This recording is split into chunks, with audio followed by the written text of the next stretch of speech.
right, that sand is a very important part of laying down some paving stones. It's one of the things we're talking about today on Dig It. Morgan Nagel is with us again. He's the yard manager here at Wilson. So, Morgan, I said paving stones. We're talking about more than just paving stones, all right? Yes. So when we talk about landscaping brick, we're talking about retaining walls, paving stones. You could be using that for your backyard patio, or you can be using it for a driveway. Very specific bricks, many differences, many different colors, so many choices. So it's good to get some information on that here at Wilson's. I have a lot of different choices, but first and foremost, you brought it, since we're here by the big wheelbarrow of good times. It's really important to have a proper base when you're doing any of those projects. Oh, absolutely. So for weight dispersion, what you need is the base. That's your start. So you're going to dig whatever you need to dig out in order to get going. Typically, if you're doing a backyard, 4 to 8 inches, that's what you're doing, filling it with base. But it's very important, if you see the tamper here, right, that's what gets it all compacted to make sure that weight is dispersed and that your brickwork's going to last. Now, now, just out of curiosity, I think a lot of people would recognize, okay, I got to put some sand down and compact that down. When would we be using the coarser stones? So for this is our 3/4 inch crushed. So you put that behind your wall. If you're going to be retaining any sort of weight coming onto that wall, you're going to want that water drainage, because here in Saskatchewan, freeze and thaw cycles don't end till June. So right. Yeah. All right, now we're going to take a look and see how we actually put the bricks together so they create the right pattern. All right, so Morgan, it looks like these bricks are specially designed to be interlocking and go together the right way.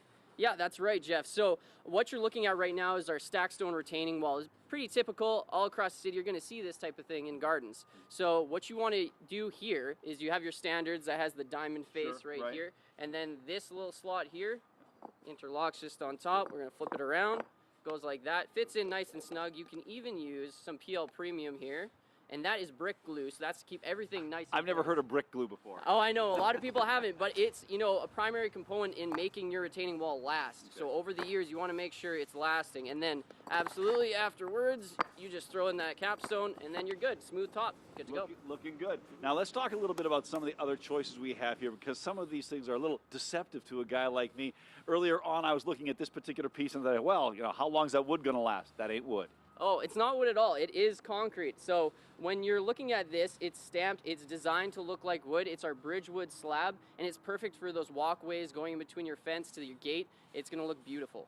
Now, when we talk about some of those bigger chunks that you want to cover up, I know we're talking about some of the very large paving stones. Yeah, so this might be a bit easier, although heavier.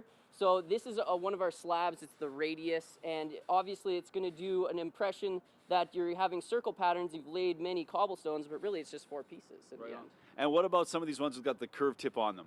Oh yeah, so these ones are our edgers. So if you're going to look to edge your lawn with anything here, you're not going to get your lawnmower stuck on them. It's going to be in the ground, and they're going to, nicely pop, show the divide between the grass and your garden bed. All right, so some great ideas there with regard to that, and I know that you can certainly get a lot more information with regard to putting up retaining walls and paver stones. And I should also say, can I rent things like tampers and all the equipment I need to do my project? Absolutely. So here at our rental store, we also have everything you might need for doing these types of projects. So we got our tampers. We even have hand tampers for those hard to get areas if you can't get machinery in there. Shovels, rakes, anything you might need. And will you come out to the house and do some expert installation? You know what? Maybe we can offer some and do some on the side. But my expertise are here at Wilson's.